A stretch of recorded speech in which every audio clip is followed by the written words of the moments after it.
Welcome back to Data Center News Asia, back at the DC Byte studio. Thank you for having me once again, Joe. Back on a Friday as well. Back on a Friday. We're getting all of our stuff together. I almost swore on LinkedIn. You like to swear on LinkedIn, getting our shit together? Yeah. Cool. So we actually got some really cool developments this week in terms of some of the CapEx numbers from hyperscalers. There was also some chip news, but we're going to cover that next week on a special show because we have a friend of the show and one of the industry's top analysts, Jonathan Atkin, will be joining us again. Yep. So let's get on with our stuff, which is the simple Asia news stories. Nice, straightforward one to go with. Google have bought some more land in KL. Yep. So Google have it's been reported they've bought 389 acres outside of KL, Port Dickson, which is south of KL, I think 90-ish kilometers south. So they've bought a pretty huge parcel of land down there via their Malaysian Pearl computing entity. And so, yeah, I think the assumption is that they're going to build a big data center down there. There's plans for a water treatment plant and kind of supporting infrastructure there as well. So interesting developments on the back of their announcements from, I don't know, probably last year when they also announced that they were buying a couple of different parcels of land via Sime Darby around kind of closer to KL. I was just looking it up, and Port Dickson is the place I'd seen, which has the not at all a rip off the Maldives, where they've got that kind of resort that goes out into the sea, but it's a bit more discount. It's in ringgits. So if you do want to head up there and check out the Google site, it's it's got one of those floating kind of resort things going on nearby. Lovely. Pretty convenient. PLDT have also announced plans to build. This is a new facility in Cavite, but Cavite they already have one going up, two going up. How many do they have in Cavite already? No, I think you're thinking of the Santa Rosa site. Okay. But we've done a report on a Cavite site before. I can't remember whose one that is. Philippines is not my hotspot.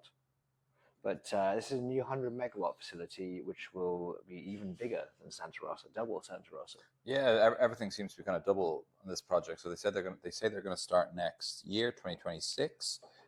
First phase is going to be 20 megawatts, if I'm not mistaken. Santa Rosa first phase is 10 megawatts. So yeah, like I said, doubled here. Again, talking about the usual stuff, AI ready, etc., etc.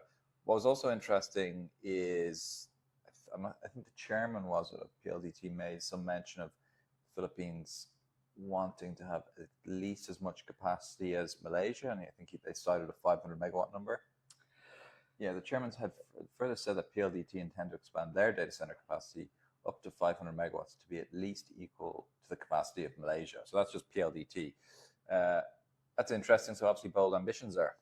Yeah, it's funny. Darren Webb was on a panel at GITEX talking about the arms race between the ASEAN countries to get ahead in capacity, with Malaysia at the moment being the clear leader. But there is something to that as we look at more nationalism. What do you think this means? So if PLDT build this and Santa Rosa, that would put them at a more than a 50% share of the market in the Philippines. Is that good for foreign developers coming in? Is that going to attract a bigger ecosystem, or is that going to mean that they've got too much pipeline coming on? Asking the analyst here. Yeah, well, it looks like themselves and Globe via STT, like they're both developing, and they're both developing without cloud regions in place. So they're kind of somewhat speculatively building. Like I think the potential is there undoubtedly, but I guess it gives people more options, which is good for, I would say, the hyperscalers who are moving in, but maybe makes it more challenging for an international operator who wants to get in if there's already existing facilities that have been built. Like, why would you not move into an existing building if it's up to spec? We'll put Digital Realty's data gravity theory to test and see if it begets more data. Data begets more data. There's a new story from India. This is Techno Digital, which is a new company. If you haven't heard of it, I hadn't either. But they are the new digital infrastructure arm of Techno Electric Engineering Company, which is one of India's biggest power infrastructure. So they've been building like transmission, distribution, power lines, substations and stuff since the 60s. Yep. So Techno Electric have launched Techno Digital, which is going to be a data center arm. They've announced that they have got investment plans worth $1 billion to build over 250 megawatts over the next 5 years. This is going to be, interestingly, it's going to be a mix of hyperscale style facilities and edge locations. 102 edge locations across the city in conjunction with the Ministry of Railways. So I think these are going to be set up in kind of key kind of population centers in the kind of tier 2 and tier 3 cities, which is interesting, especially for a market like India. Well, we know they run a lot of the fiber lines along with the train lines in the same way they do through Indochina and stuff as well. So interesting partnership there. I mean, we talked about KEPCO and TEPCO and their partners in Japan, Korea. So this is a company doing it directly for themselves in India. First facility is coming online relatively soon, so 2026 in the Sipcot IT Park, which is in Sarasai. We reported that last week, and I remember how you say it. I think Sarasai is how you say it. You didn't practice during the week? I wasn't practicing, it just came to me there, but it's on the to-do list, so we'll be going to Chennai in probably July to check out some of the developments there, so this will also be on the hit list. Yep, so this facility has a BSS battery storage system already integrated, so that's pretty cool. We do love the sustainable innovations here. NTT are planning to take NTT DATA, which I did check beforehand, and NTT DATA is the part of NTT that includes NTT Global Data Centers. So it's Japan's biggest IT service provider, and they're planning to take it private in a deal that could be worth 2.37 trillion yen. 16.4 billion USD. Oh, okay. That's still a big number. Yeah. That's like even bigger than Air Trunk. And not just for the data centers, of course, for the whole company. Yeah, so some of the highlights here: operate in 20 markets, 150 data centers. So they want to bring the firm in-house to apparently speed up decision making, be more nimble, agile, capitalize on kind of the AI boom and AI infrastructure requirements. It was a pretty significant premium on the shares on the Asian Nikkei. Yeah, sorry, I actually said that wrong. So when I said the valuation, that's not the valuation. That's the deal value. So NTT currently owns 57% of the shares of NTT DATA. So the $16.4 billion or 2.37 trillion yen is the remaining. Yeah, and it's a 34% premium on Wednesday's closing valuation. So it sounds like they're eager to get the deal done. Sounds like it's a bit too late, but congratulations to anyone who had a bunch of NTT DATA stock sitting around. LG Uplus, speaking of North Asian monster conglomerates, they are investing. We talked about this story a couple of times, but I guess this update is the investment value in the Paju data center. Yeah, $441 million. I don't think there's anything new to add to this. It's about what you thought for a 40, 50 megawatt facility in this. Yeah. Anyway, not sure we need to spend too much time on this one.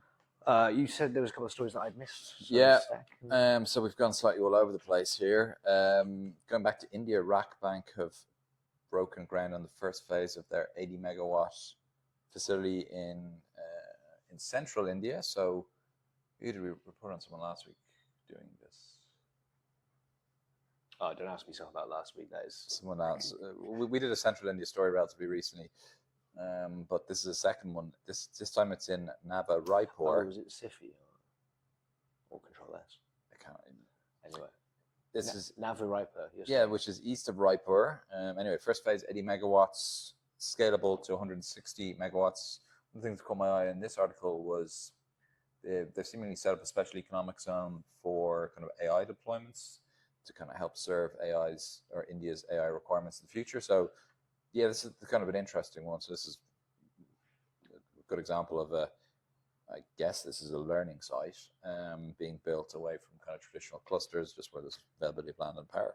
Could do with an India expert to explain how a special economic zone within the country would work, I guess, because I'm familiar with them in terms of a cross-border special economic zone. But I guess it's between two states, is it? So they can share the resources. I'm not quite sure on the details of Indian politics there. Yeah, then the other couple of, I suppose, slightly smaller stories maybe. Equinix has completed the second phase of their KL1 IBX, Internet International Business Exchange. Yeah. So they've added an additional 450 cabinets, which a couple of megawatts, I guess. Yeah, thanks, Equinix. Yeah, it's Sticking by the cabinets metric, love it. Yeah. So adding additional capacity up in KL there. There's also news that Stacker looking for 1.3 billion Aussie dollars to help fund their continued growth across the number of different sites they have down there as well. And then you had a Guam story. Yeah. I'm not going to get into all the tariffs and stuff. That's for Jonathan to take us through next week. But the U.S. Navy is building a data center in Guam, which, although is part of the United States legally, is definitely in Asia if you look at it on a map. They said $100 to $250 million. Now, I didn't see Guam on the Cushman data center cost rankings, but I think we can safely assume that is, double-digit megawatts at least, so pretty chunky. There's obviously a lot of military infrastructure there, and one would assume they didn't talk too much about the use cases here, but one would assume that this is going to be military stuff, government cloud related projects. So yeah, interesting one there. Great. Well, no, join us. So I think we kind of half decided that we would do 2 episodes next week. One with Jonathan discussing some of the Trump stuff and the digital infrastructure spend, the spend from the likes of Meta, Google, etc. And then we're going to do a regular news one as well. Regular news. Everyone loves regular news. Yep. Great. So keep an eye out for those 2 episodes. We'll try to get back to a somewhat regular schedule again. So thanks for watching, everyone. Happy Friday. Bye.